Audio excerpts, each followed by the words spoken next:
Dr. Han Minji rubbed her tired eyes and took another sip of cold coffee. It was 3 in the morning at the Deep Space Monitoring Station, and she was pulling another all-nighter. The job wasn't glamorous, but someone had to watch the endless stream of cosmic background radiation and space debris, signals that constantly bombarded Earth's sensors. That's when everything changed. A sharp beep cut through the quiet hum of the facility. Minji's head snapped up as her console lit up with warnings. This wasn't the usual space junk or natural phenomena they typically detected. The signal was artificial, deliberate, and completely unlike anything in their databases. "Dongwu, get over here," she called to her colleague, who was dozing at his workstation. Dr. Park Dongwu stumbled over, still half asleep, until he saw the readings on Minji's screen. "What am I looking at?" he asked, suddenly wide awake. Minji pointed at the wave patterns dancing across her monitor. "This signal just came through our deep space array. Look at these mathematical sequences. They're using prime number calculations I've never seen before." The transmission pulsed with an eerie rhythm, almost like a heartbeat. But this wasn't random cosmic noise. Every pulse contained layers of encrypted data that seemed to follow rules beyond human understanding. The signal strength suggested it came from somewhere impossibly far away, yet it was clear and strong. Dongwu pulled up a chair and began running preliminary analysis. "Minji, this isn't meant for us.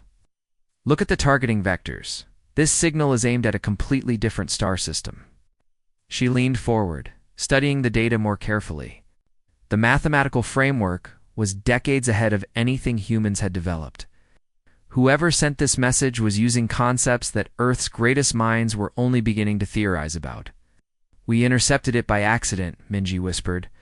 "Our sensors just happened to be in the right position when it passed through our space." As they worked through the night, more details emerged. Signal wasn't just advanced, it was desperate. Hidden within the complex mathematics were repetitive patterns that reminded Minji of distress calls. Someone, somewhere in the galaxy, was screaming for help. But the most chilling discovery came when they identified the intended recipient. The signal was addressed to something called the Kethmoran Empire, using coordinates that pointed to a region of space humans had never explored. "This is a message from a dying civilization," Minji realized, her hands trembling as she typed. "They're calling out to their ancient protectors, begging for help." Dongwu stared at the screen in disbelief. And we're the only ones who heard it. They sat in silence for a moment, understanding the weight of what they'd discovered. Somewhere out there, an entire species was facing extinction, crying out to allies who might not even exist anymore. And by pure chance, their desperate plea had been intercepted by 2 humans working the night shift at a monitoring station on a small blue planet. The question now was simple. What were they going to do about it? Minji knew she was about to break every rule in the book. The protocol was clear. Unknown signals were to be reported to headquarters immediately, not decoded by field researchers. But something about this transmission kept her awake at night. The desperation in those mathematical patterns felt almost human. "We could lose our jobs for this," Dongwu warned, as he helped her set up the advanced decryption array. "Finds out we're trying to crack an alien message without authorization. Then we better not get caught," Minji replied, her fingers flying across the keyboard. She'd assembled a small team of trusted colleagues: Dr. Kim Jae-hyun from the linguistics department, Dr. Lee Suman from quantum mathematics, and Dr. Choi Hu-yanwoo from xenobiology. Each of them had volunteered to work nights, officially logging their time as routine maintenance. The breakthrough came after 2 weeks of around-the-clock work. Jae-hyun had been experimenting with emotional pattern recognition, when suddenly the gibberish transformed into something resembling language. "Oh my God," Suman gasped, staring at her screen. "It's not just math, it's poetry. They're using mathematical concepts as emotional expressions." The translation was heartbreaking. The message came from a species calling themselves the Veltari. Their entire civilization was dying from something they described as the star death sickness. It wasn't a disease in any sense humans understood. It was something that attacked the very fabric of reality around their worlds. "Listen to this," Jae-hyun said, reading from his translation. "Great Kethmoran, children of the eternal flame, we call to you across the void, as our fathers called to yours. The star death spreads through our worlds like poison through water. Our suns grow cold. Our planets crumble to dust. We remember your promise from the time before time. You said you would always answer when we called. Minji felt her heart sink as she read further. The Voltari were describing entire star systems being consumed by this cosmic plague. Billions of lives had already been lost. Our message contained detailed star charts, showing the locations of both their dying worlds and the last known coordinates of the Kethmoran Empire. They're not just asking for help, Hyanwu realized. They're providing a roadmap. Look at these coordinates. They've given us exact locations for both civilizations. The most disturbing part was the timeline. The Voltarius message was already 3 months old. By the time it reached the Kethmoran territories, it would be over a year old, if anyone was still alive to receive it. We've intercepted a galactic emergency, Minji whispered. This isn't just about one species. If this plague spreads, it could affect the entire galaxy. Dongwu pulled up a holographic map showing the signal's path. The Kethmoran Empire is massive. If they're the ones with the cure, and if they're still alive, they might not even know the Veltari are in trouble. The team sat in stunned silence. They'd started this as a simple decryption project, but now they held information that could determine the fate of entire civilizations. The weight of responsibility was crushing. What do we do now? Sumin asked quietly. Minji looked at the faces around her. These weren't just her colleagues anymore. They were the only humans who knew that somewhere in the galaxy, billions of beings were dying while waiting for help that might never come. Minji stared at her computer screen in frustration as another follow-up signal came through, weaker than the last. It had been 6 weeks since she'd officially reported the Veltari transmission to the Global Space Monitoring Authority. 6 weeks of endless meetings, committees, and bureaucratic red tape, while an entire civilization was dying, still. Debating whether the signal is even real, Dongwu said, sliding a cup of coffee across her desk. The Defense Committee thinks it might be some kind of elaborate hoax. A hoax? Minji's voice cracked with disbelief. We've shown them the mathematical proofs, the quantum signatures, everything. How can they think this is fake? The latest transmission from the Veltari was barely detectable. Their message was shorter, more desperate. Whole star systems had gone dark since their first plea for help. The cosmic plague was spreading faster than anyone had imagined. Dr. Kim Jae-han burst into the lab, waving a tablet in the air. The United Nations Security Council just announced they're forming another study group. They want to spend 18 months analyzing the situation before making any decisions. 18 months. Minji slammed her hand on the desk. At this rate, there won't be any Veltari left to save. That evening, Mingji sat in her apartment, staring at the encrypted files on her personal computer. She'd made copies of everything, against every regulation she'd ever signed. The faces of her colleagues haunted her thoughts. They'd all sworn an oath to protect humanity. But what about protecting other species when humanity was the only one? Who could help? Her phone buzzed. It was a message from an old friend, Kim Jae-ho, who now worked as a chief engineer at Phoenix Aerospace, a private space company. Saw the news about your alien signal discovery? Coffee tomorrow? The next morning, Minji found herself in a quiet cafe, sliding a data drive across the table to Jae-ho. She'd made her decision. This is classified beyond belief, she whispered. But I need someone to see this who can actually do something about it. Jae-ho's eyes widened as he reviewed the files on his secure tablet. This is incredible. And you're saying the government is just sitting on this? They're treating it like a political problem instead of a humanitarian crisis? Minji replied. Every day we wait, more people die. Within 48 hours, Jae-ho had shared the information with a network of private space companies. Independent researchers and wealthy investors who'd always dreamed of pushing humanity beyond Earth's boundaries. The response was immediate and overwhelming. We can't build a ship from scratch, Jae-ho explained, during an emergency video conference with representatives from 12 countries. But we can modify the Aurora, humanity's most advanced deep space vessel. It's currently being prepared for a Mars colony mission. The Aurora was a marvel of human engineering, designed to carry 200 people on multi-year journeys. With modifications, it could reach the Veltari system in about 8 months. Dr. Alina Vasquez from the European Space Consortium raised her hand. This is completely unprecedented. We're talking about hijacking a multi-billion-dollar spacecraft for an unauthorized mission to alien space? We're talking about saving lives, Minji countered. Isn't that what we're supposed to do? The vote was unanimous. Within a week, teams of engineers, scientists, and volunteers began working around the clock to retrofit the Aurora. They called themselves the Humanity First Coalition. And their mission was simple. Answer the call that nobody else would. Captain Lee. Sora gripped the command chair as the Aurora dropped out of faster-than-light travel.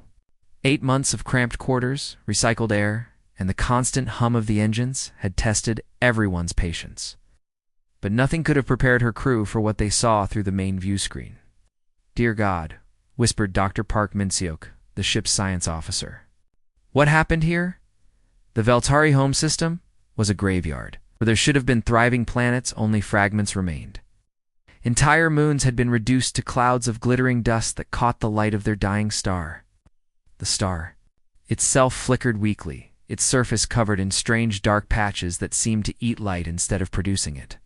"Captain, I'm detecting a weak signal from the third planet," reported Communications Officer Jung Hae-won. It's the same mathematical pattern we detected from Earth." Sora's heart sank. After traveling across the galaxy, they might be too late. Put it on speakers. The transmission was heartbreaking. The same desperate plea they'd heard months ago, but now it was barely a whisper.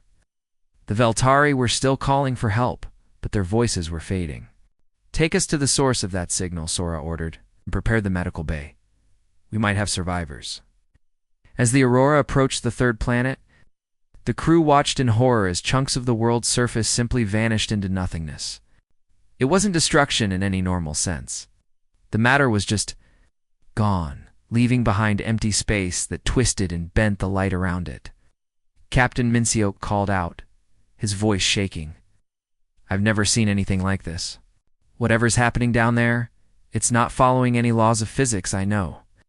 The Aurora's sensors detected a small station orbiting the dying planet. As they drew closer, they could see it was built from materials that seemed to shift and change color. The design was beautiful, but alien, with flowing curves that hurt to look at directly. "Incoming transmission," Hae-won announced. It's not in any language our computers recognize." Suddenly, the view screen filled with the image of a being unlike anything humans had ever imagined. The Veltari looked like living crystal, with bodies that seemed to be made of flowing light trapped in a transparent shell. The creature's eyes were ancient and sad, filled with the wisdom of a dying race. When it spoke, the universal translator struggled to keep up. "Unknown vessels. How do you possess the old frequencies? Only the Kethmoron knew our calling songs." Captain Sora stepped forward, her hands trembling. "We are humans from a world called Earth. We intercepted your distress call. We've come to help." The Veltarius expression was one of complete shock. For a long moment it said nothing. Then, in a voice filled with wonder and desperation, it spoke. "Impossible. Your species. We have no record of your existence. How did you hear our call across the void?" "We were listening," Sora replied simply. "What's happening to your world?" The Veltari's light dimmed. "The star death spreads through everything we touch, consumes matter itself, unweaving the bonds that hold atoms together. Our greatest scientists called it a quantum plague before. They too were consumed." Dr. Minseok leaned forward. "How long do you have?" "Days, perhaps hours. We are the last of our kind. The final station still protected by our ancestors' shields.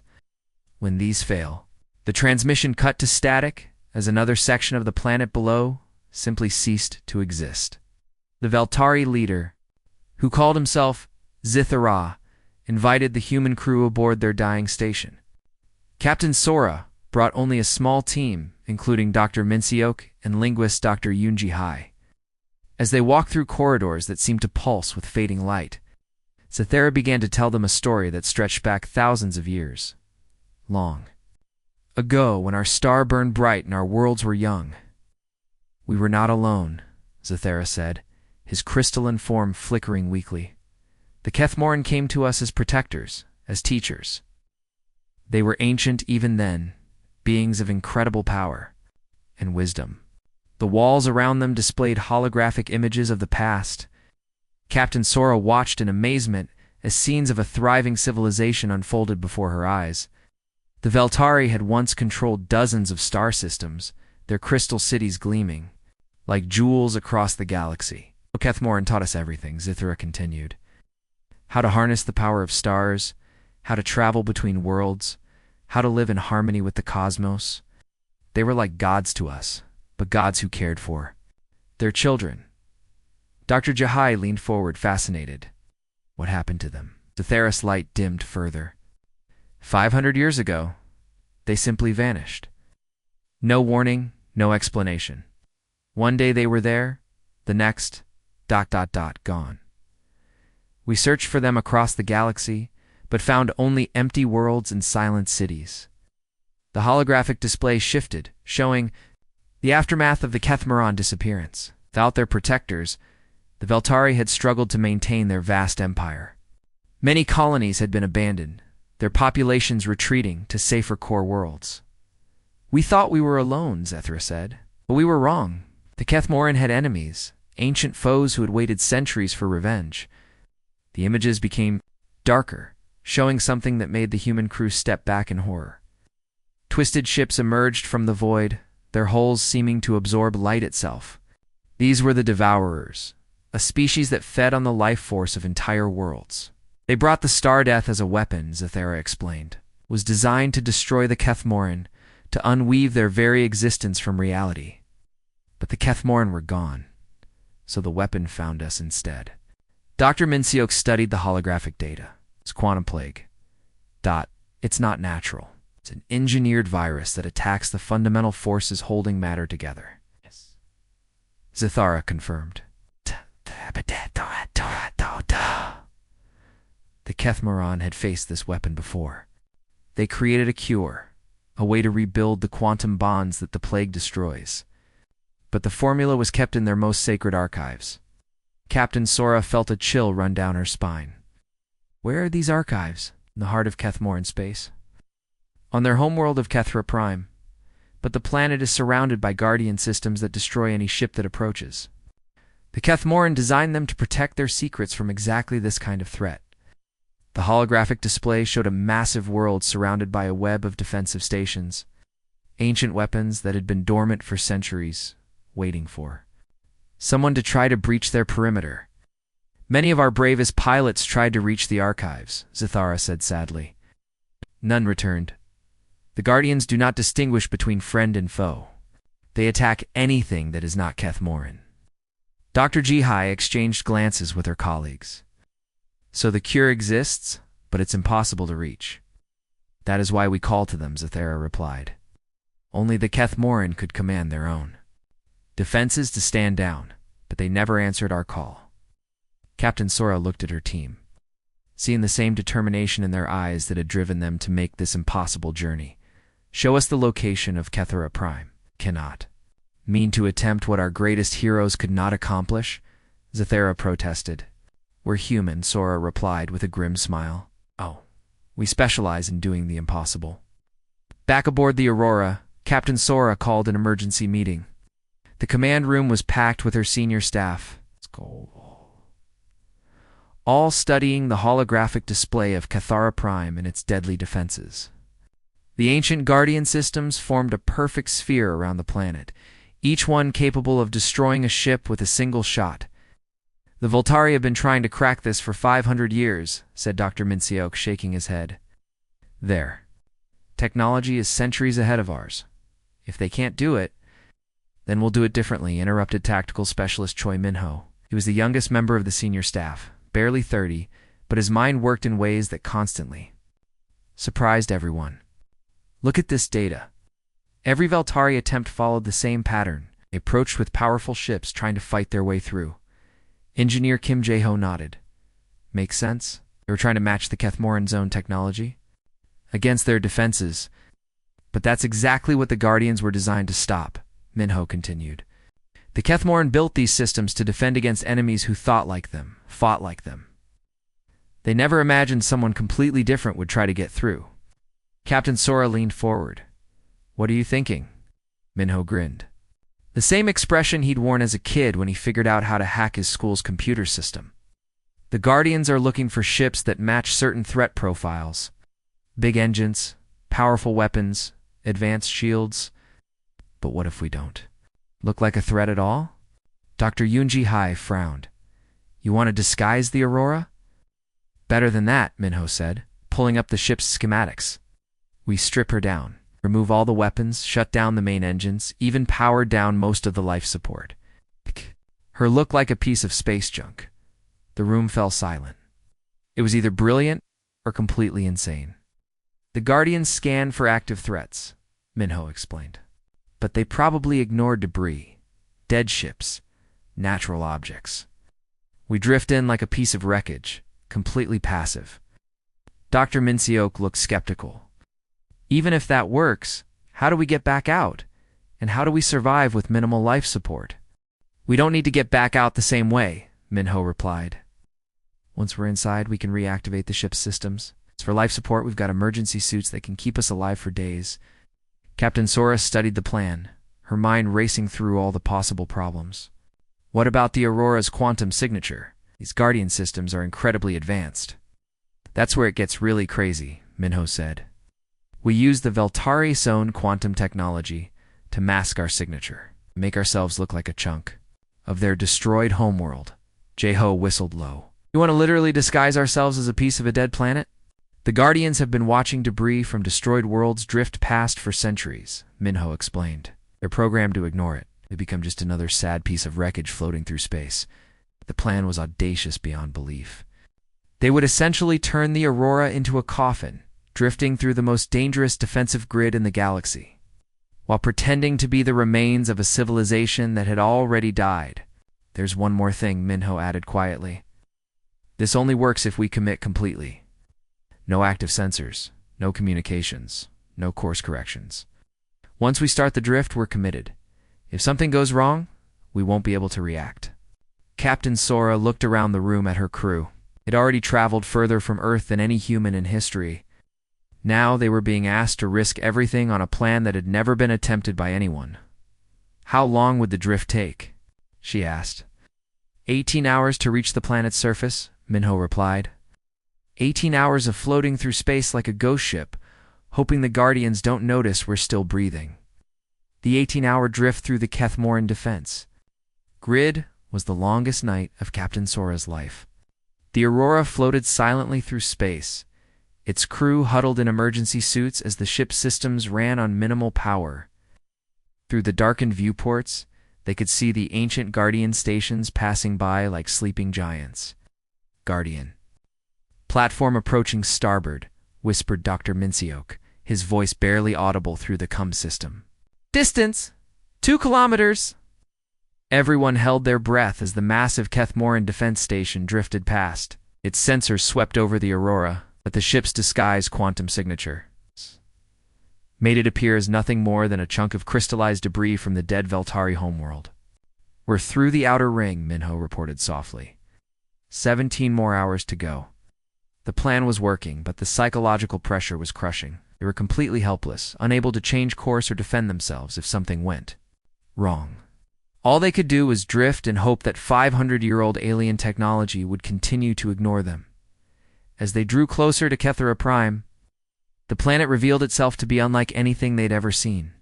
Instead of the dead world they'd expected, the surface glowed with a soft, ethereal light. Vast cities stretched across the continents, their towers reaching toward the stars. But something was wrong with the image. The cities seemed to flicker, as if they existed somewhere between reality and dream. Captain Dr. Jihai whispered, staring at her instruments, detecting massive energy readings from the planet's surface. But they're not normal electromagnetic signatures. It's like the planet is alive, but not quite in our dimension. Aurora's modified trajectory carried them toward what appeared to be the largest city. As they entered the planet's atmosphere, still disguised as debris, They could see the architectural marvels of the Kethmoran civilization up close. The buildings were made of materials that seemed to shift between solid matter and pure energy. Emergency landing protocols, Sora announced as they approached the ground. Everyone braced for impact. The Aurora crashed into what looked like a crystalline plaza, its disguise finally failing as the ship's emergency systems kicked in. Alarms blared as the crew rushed to restore full power and life support. "We're down," Jeho reported. "Ship's intact, but we're completely exposed now. If those Guardians detect us..." "They won't," Minho said confidently. "Look around. We're inside their perimeter now. The defenses are designed to keep people out, not to monitor what's already inside." The crew gathered at the main airlock, staring out at the alien city. Buildings around them pulsed with that same ethereal light, and strange symbols floated in the air like living text. "The atmosphere is breathable," Minseok announced. "But there's something else I'm detecting. Massive quantum fluctuations. It's like the entire city exists in multiple dimensions at once." Captain Sora made the decision that would change everything. "We go on foot. Small teams, stay close, and remember we're looking for archives or data storage facilities." As they stepped onto the surface of Cathara Prime, the city responded to their presence. The floating symbols began to glow brighter, and a path of light appeared beneath their feet, leading toward the city's center. "It's guiding us," Jihai whispered. In amazement, "The city knows we're here, and it's showing us the way." They followed the luminous path through streets that defied physics.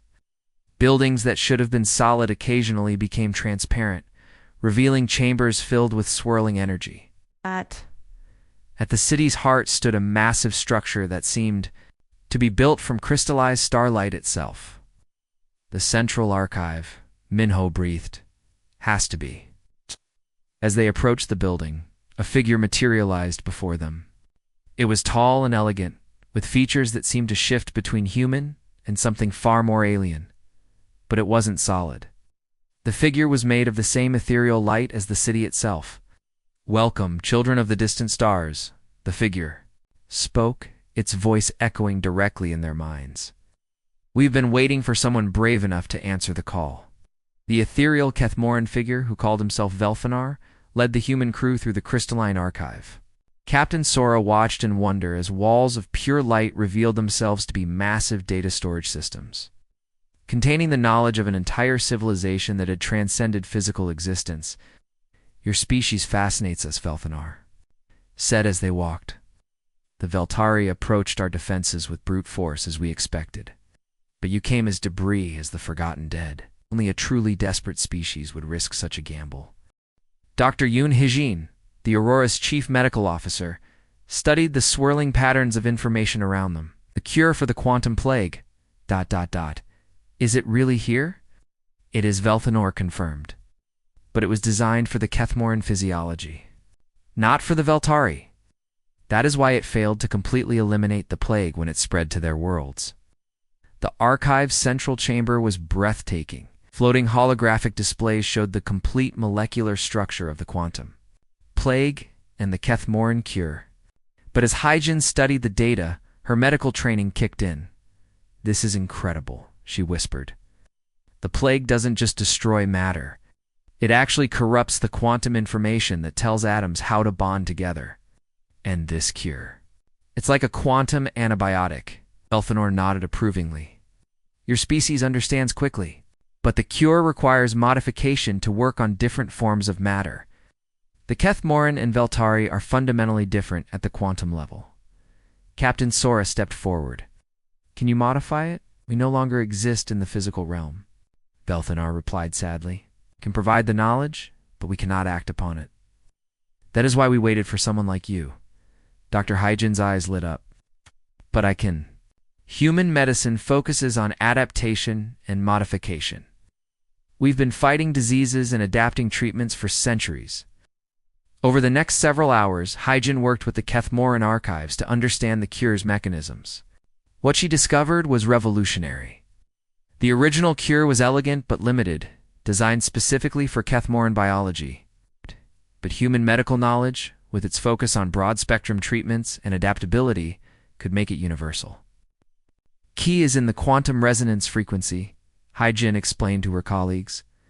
The Kethmoran cure operates on a single frequency, but different species have different quantum signatures. I can modify it to be adaptive, to automatically adjust to whatever form of matter it encounters. She worked feverishly, combining alien quantum physics with human medical principles. The result was something neither species could have achieved alone. A hybrid cure that was not only more effective than the original, but could work on any form of matter infected by the plague. It's beautiful, Dr. Minsyuk said, watching the final formula take shape. You've essentially created a universal quantum healing agent, but creating the cure was only half the battle. The Veltari were dying, and they needed massive quantities of the treatment immediately. That's where human ingenuity really shone. The Kethmoran would have synthesized this cure molecule by molecule, Hai-Jin realized. But we don't have centuries. We need mass production. Back aboard the Aurora, engineer Kim Jae-ho worked with Hai-Jin to adapt the ship's manufacturing systems. Using human industrial techniques, they created a production line that could synthesize the cure at an unprecedented rate. The Veltari are going to be amazed, Jae-ho said, watching the first batch of cure roll off the production line. Their technology is more advanced, but they think in terms of perfection, not speed. We think in terms of getting the job done. Within 48 hours, the Aurora was producing enough cure to treat entire planets. The hybrid formula was not only more effective than the original Kethmoran version, but could be manufactured using relatively simple equipment that any spacefaring civilization could build.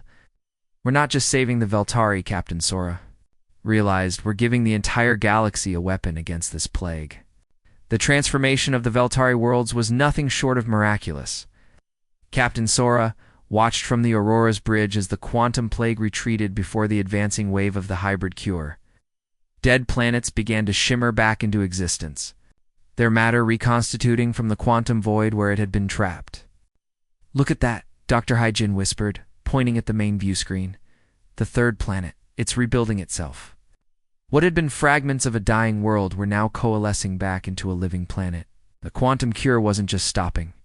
The plague was reversing the damage, pulling matter back from the edge of non-existence and weaving it back into reality. Zatheris' voice crackled over the communications system. But now, his crystalline form blazed with renewed light. Humans of Earth, you have given us back our lives, our worlds, our future.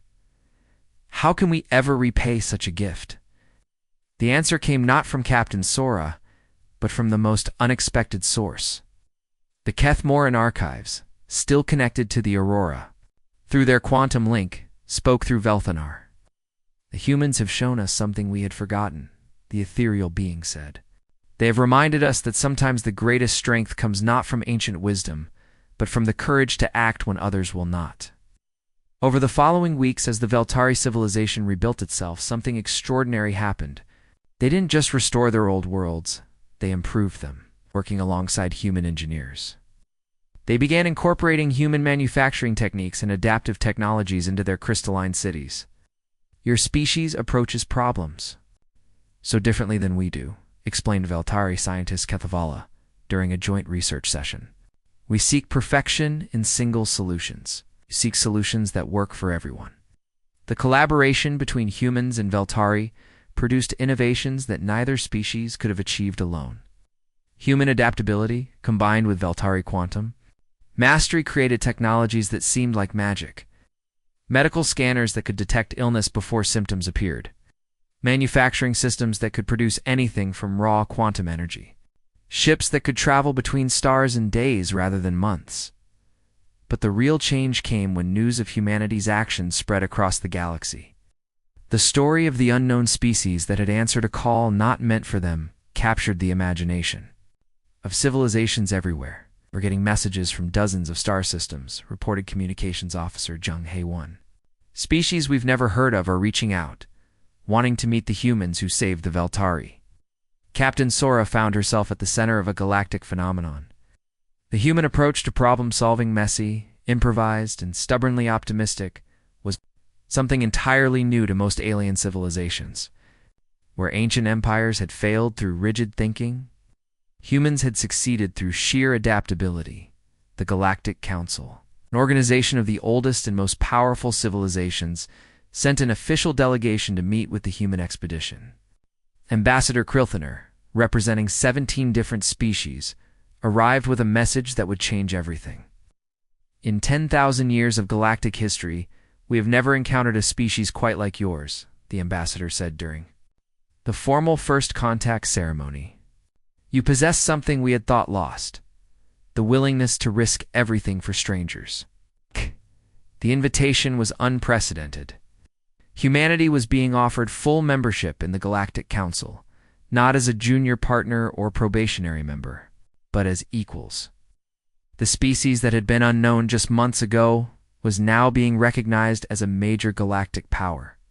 But understand, Ambassador Krilthner continued, this invitation comes not because of your technology or your military might. It comes because you have shown us what we had forgotten, that sometimes the greatest courage is simply choosing to listen when someone calls for help. Dr. Minji, watching the ceremony from Earth, smiled as she remembered that night when she'd first heard the Veltari signal. Humanity had answered a call that wasn't meant for them, and in doing so, had found their place among the stars.